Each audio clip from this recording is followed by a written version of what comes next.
इस बार एक भूतपूर्व की व्यथा। जय जगन्नाथ। भूतपूर्व होना आसान नहीं है, उसके लिए वर्तमान जरूरी है।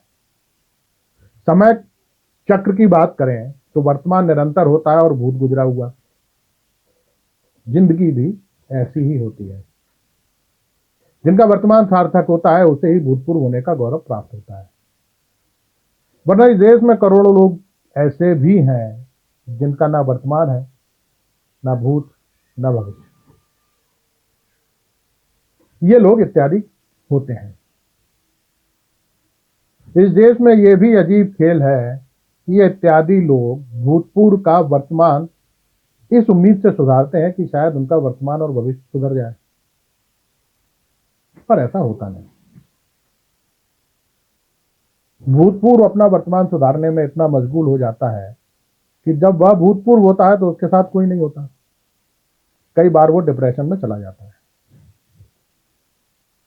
ये अलग बात है कि जब किसी को बलात् भूतपूर्व बनाया जाता है तो उसके प्रति लोगों की सहानुभूति होती है।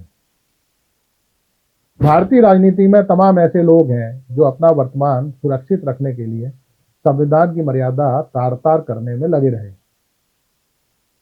पर जैसे ही उन्होंने अपनी रीढ़ पर खड़ा होना शुरू किया, भूतपूर्व बना दिए गए। जगदीप धनखड़, सतपाल मलिक इसी श्रेणी में आते हैं। कुछ लोग भूतपूर्व की जगह मार्गदर्शक बना दिए जाते हैं। ये वो लोग होते हैं जो इस उम्मीद से लंबी जिंदगी जिए जाते हैं कि शायद कभी किसी को उनके मार्गदर्शन की जरूरत पड़े, पर ऐसा होता नहीं। राजनीति में वैसे भी बुलंद वर्तमान के पास तमाम सलाहकार होते हैं, रक्षा मामलों के, वित्त मामलों के, राजनीतिक मामलों के, मीडिया के लिए, विदेश मामलों के लिए, पर वो किसी से सलाह नहीं लेता। मार्गदर्शक मंडल में रहने का एक फायदा यह भी है कि इस बहाने व्यक्ति ताउम्र भूतपूर्व होने से बच जाता है। लालकृष्ण आडवाणी को कोई भूतपूर्व पीएम इन वेटिंग नहीं कहता, वे आज भी पीएम इन वेटिंग ही है। जरूरी नहीं नेता और अफसर ही भूतपूर्व हो, मतदाता भी हो सकता है और देश का नागरिक भी, जैसे बिहार में इस बार हो रहा है। अब इस प्रयोग को देश भर में लागू किया जाएगा। लोकतंत्र ने इतना विकास कर लिया है कि पहले मतदाता सरकार चुनते थे, अब सरकार मतदाता चुन रही है। गुरु गोलवलकर ने लिखा है कि इस देश में अल्पसंख्यकों को द्वितीय दर्जे का नागरिक बनकर रहना होगा। वे अल्पसंख्यकों के अलावा महिला और दलितों को भी समान अधिकार देने के खिलाफ थे। जब तक सामंतवाद रहा, जातिवादी व्यवस्था रही, दलितों और महिलाएं शिक्षा के अधिकार से वंचित रहे। अब इस व्यवस्था को न मुगलों ने बदला, न अंग्रेजों ने। आजादी के बाद बने संविधान ने सभी को समान अधिकार दिए। अब कई लोग इस संविधान को भी भूतपूर्व बनाने की तैयारी कर रहे हैं।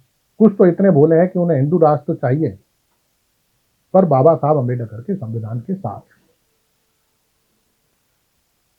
दुनिया में कई देशों में महिला और अश्वेतों को मतदान का अधिकार काफी बाद में दिया गया। हमारे यहां सभी वयस्कों को यह अधिकार पहले दिन ही मिल गया। महिला और दलितों को पढ़ने का अधिकार भी मिला, पर अब स्कूल बंद हो रहे हैं। देश भर में उन सरकारी स्कूलों का मर्जर किया जा रहा है जहां छात्रों की संख्या कम है। पिछले 10 साल में 90,000 स्कूल बंद कर दिए गए। अब राजस्थान में स्कूल भवन गिरने के बाद सरकार को उन 2,000 स्कूलों को बंद करने का भी बहाना मिल गया जो जर्जर हालत में चल रहे हैं।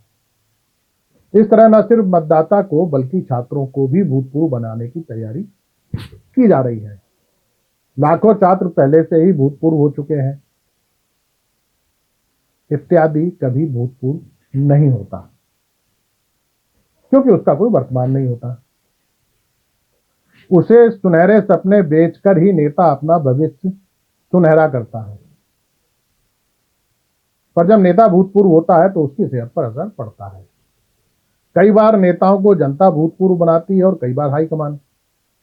अब हाईकमान भगवान की तरह अदृश्य है, जिसे जानते सब हैं पर देखा किसी ने नहीं होता। नेता भूतपूर्व से अभूतपूर्व होने का प्रयास लगातार करता है, कभी अपने दल में और कभी दल बदल करके, जबकि जनता अभूतपूर्व होने का सपना देखते देखते स्वर्गवासी हो जाती है। नेता को स्वर्गवासी होने पर उतना फर्क नहीं पड़ता जितना भूतपूर्व होने पर पड़ता है। भूतपूर्व होते ही उसके पास से भाई भतीजावाद, भ्रष्टाचार और मनमानी के अधिकार स्वतः समाप्त हो जाते हैं। फिर वह ईमानदारी और संस्कारों की बात करने लगता है। इतिहास गवाह है, भूतपूर्व होना कोई नहीं चाहता। एक बार भूतपूर्व होने के बाद फिर वर्तमान बनना हर किसी के लिए संभव नहीं है। नेता हो, अधिकारी हो या पत्रकार, सभी रेंगने में अपना भविष्य तलाश रहे हैं। ये अलग बात है कि इसमें देश का भविष्य भी दांव पर लग रहा है। फिलहाल समय चक्र में भूतपूर्व भी उतना ही महत्वपूर्ण है जितना भविष्य और वर्तमान। जो अपने भविष्य के लिए वर्तमान को दांव पर लगाते हैं, उनका भूत हमेशा उनका पीछा करता है। जो वर्तमान में जनहित के लिए भविष्य की परवाह नहीं करते, वे भूतपूर्व होकर भी अमर हो जाते हैं। उनका भूतकाल इतिहास में दर्ज होता है। भले ही उनकी हत्या गोली मारकर कर दी जाए, पर दुनिया भर में आपको उनकी ही मूर्ति के सामने झुकना पड़ता है। उनके विचार वर्तमान होते हैं और मानवता को भविष्य की राह दिखाते हैं। शेष कुशल आपका भक्त सेवक रहा। नमस्कार।